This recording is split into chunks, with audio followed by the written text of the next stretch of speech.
Alright, let's get started. So as you can see, I've got my ball of yarn. This happens to be Twisted Lemon in cranberry, I think. And I've got my sock. This one is a top down. I've got my ribbing. I like a lot of ribbing.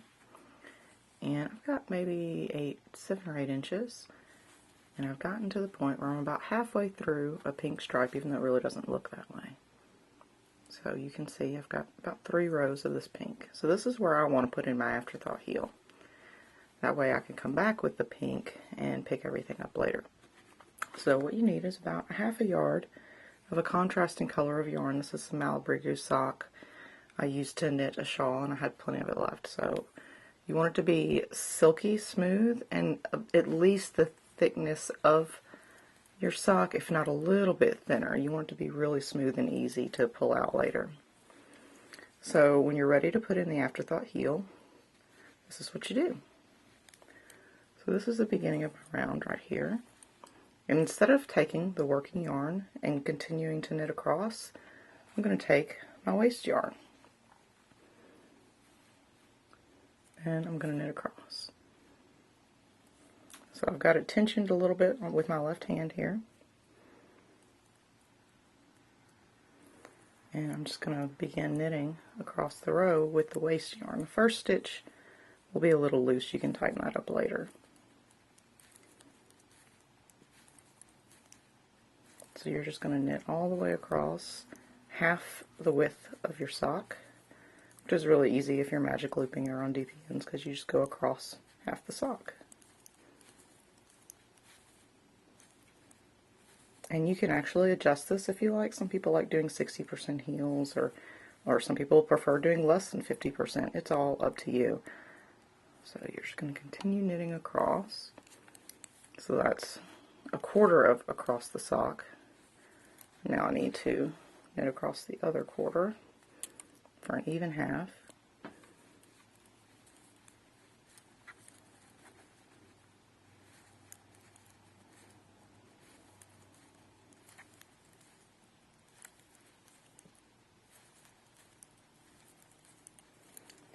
Almost there. Oops, look at that, I split a stitch. There we go, all fixed.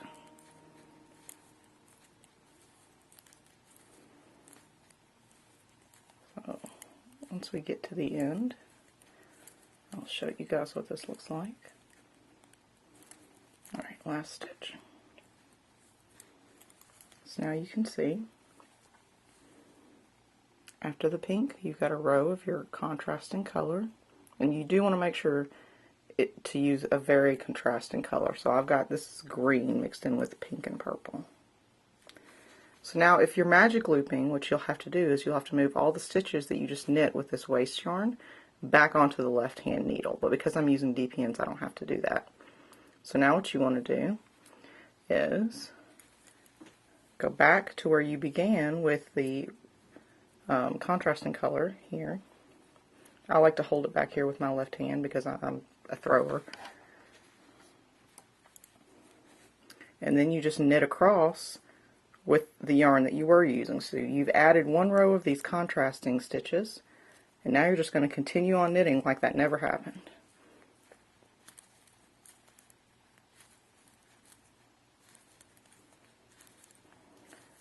So I'm almost to the end here of my first row after.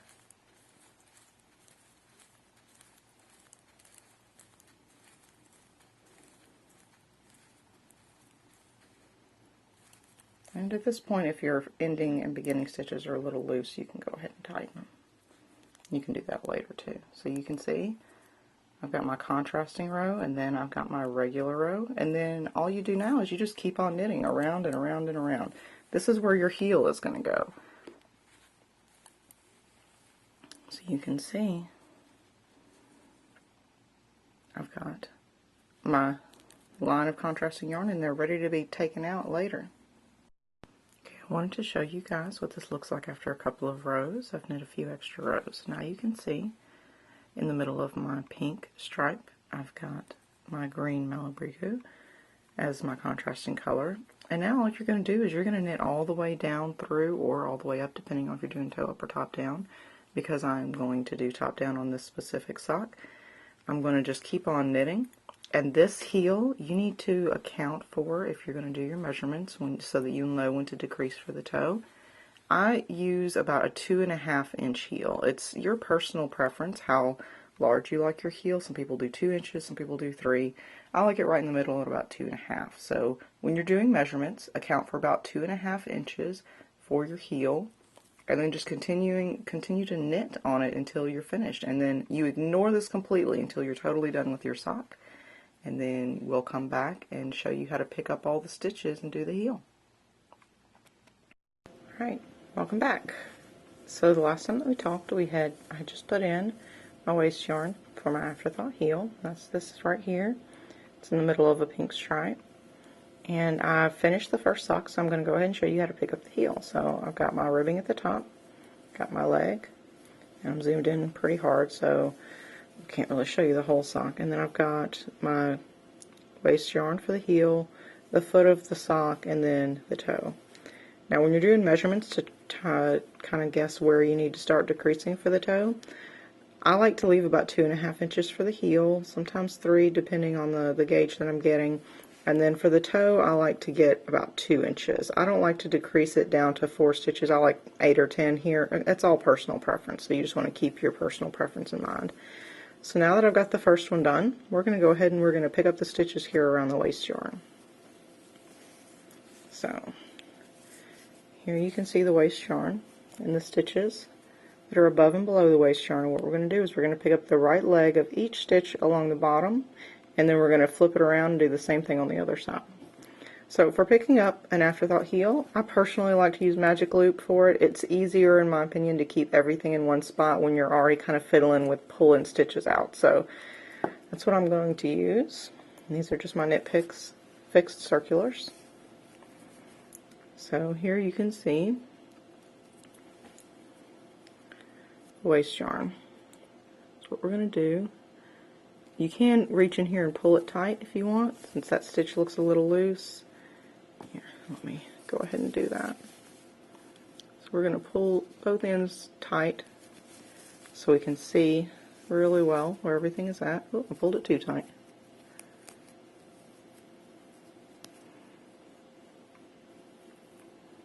Okay.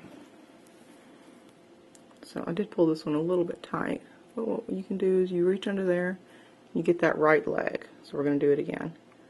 Each knit stitch looks like a V, so you just pick up the right side of that V, and you keep doing that all the way across.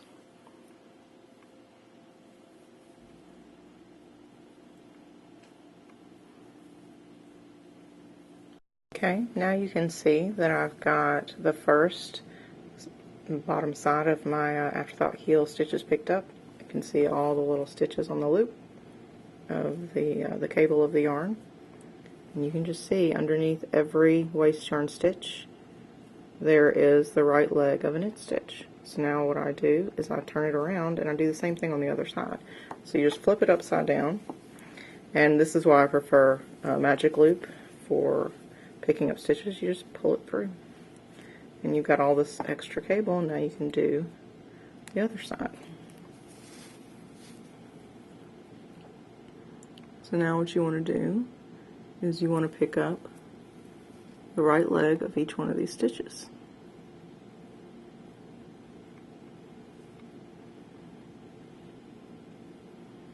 Continue picking up the right leg all the way across. Alright, so now we've got them picked up on both sides. And it will be kind of tight as you're pulling it through. You should expect that. That's not unusual. So now with magic loop I can just pull it through, and you can see on either side of that waist yarn there are legs of stitches picked up nice and clean. Here comes the fun part. This is actually my favorite part of doing an Afterthought heel tutorial. You can see how fuzzy my yarn is. So now what I do in order to pick out the yarn, you can use whatever tool you like. Some people prefer crochet hooks, some people don't. I don't like the crochet hook. I just prefer to use a double pointed needle. So I've just got another double point. And what you do is this is your waist yarn here.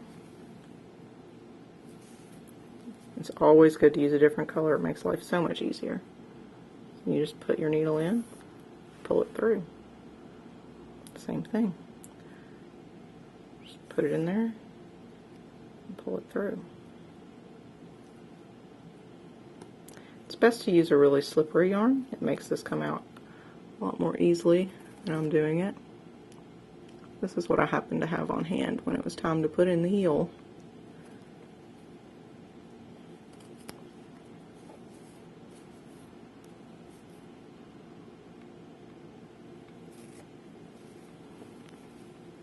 So you can see a little hole forming there. Don't panic, that's supposed to be there.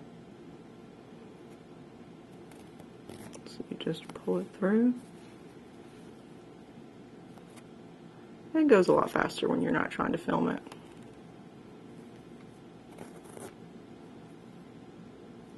And you just keep pulling it out.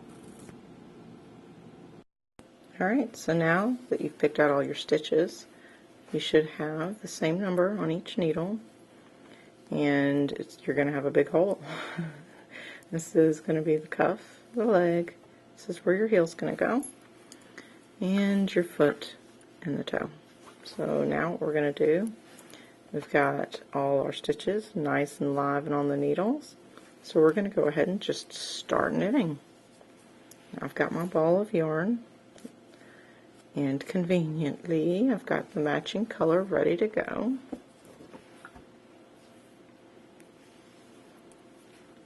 So I'll leave a little tail, I'll leave about 6 inches or so, and I just hold it in the back. Move the stitches onto the needle. I'm a tight knitter, so you can hear the little squeaks of the stitches moving across the needle. Sorry about that. And then you're just going to start knitting. And when you get to the other side, you're going to pick up a couple stitches to kind of close the gap that's going to naturally occur in between the top and the bottom levels. We're just knitting across.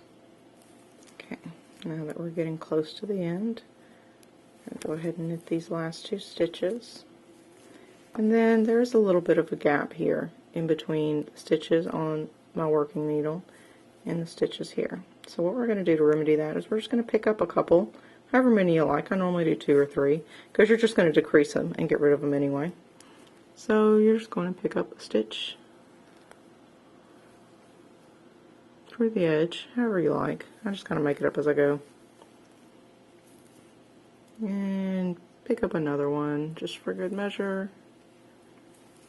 So that's going to increase your total stitch count to 2 more. You'll have 2 more on this needle than the other needle, but you're going to do the exact same thing on the other side and increase 2 stitches on the other side as well. So you're going to end up with the exact same number on both sets of needles. Alright, so now we have picked up all of our stitches for the Afterthought heel. You can't even tell where it was. The waist yarn was about right here. I've knit probably 4 or 5 rows just because I like to add about a ½ inch to the depth before I start decreasing. And here, let me show you the edge, if I can get my yarn out of the way. So this looks like the edge where we picked up those extra stitches to keep them from a hole being formed. There's still a teeny tiny one right here, but that's not one I would even worry about. And so that's it, really. Now that you've got all of your stitches picked up and you've knit a couple of rows, now you're ready to start decreasing. Do it in the exact same way that you would do your normal toe decreases. The way that you can add depth to it is just to continue to knit plain rows before you begin your decreases. I like to knit ½ inch to 3/4 inch before I begin my decreases. It gives my heel a nice deep pocket to sit in. So that's it. I hope that this was helpful, and you guys let us know what else you want us to show you.